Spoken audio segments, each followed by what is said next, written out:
Mag-ingat mga kamabuhay at mga 18 dahil isang scammer na gumagamit ng pangalan ni SB19 Estel Ahero ang nabuking ng isang OFW mula Taiwan dahil ng mga umano'y pekeng concert at fan service na may kapalit na pera. Base sa eksklusibong impormasyon na natanggap ng Mabuhay Radio News mula sa page ng mga titos and titas of 18, nagmensahe ang bogus na page sa OFW na hindi natin babanggitin ang pangalan upang protektahan ang kanyang seguridad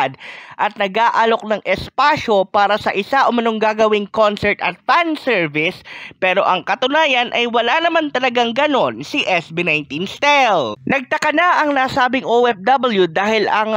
reply sa kanya ay mali pa ang English na grammar. Kung kaya't inilapit na niya ito sa mga pinakamalalapit na 18 administrators upang kumpirmahin at nang makitang isang bogus na page ang gumagamit ng pangalan ni Estel, ay talagang ginamit na nila ang kanilang kaparaanan upang ito ay tuluyang isambulat.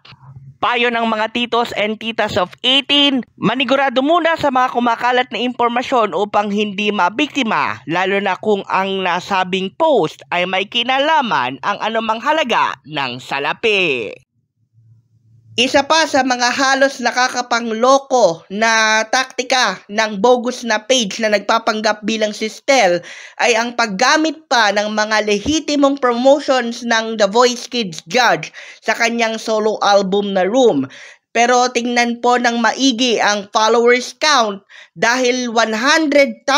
lamang ang naabot ng bogus na page, habang 351,000 followers naman ang totoong accounts at social media services ng Tubong Las Piñas na si Ahero. Para sa Mabuhay Radio News na walang takot walang pinapaboran, ito ang Senbat sa Patrol number 2, Stephen Saraspe Perez.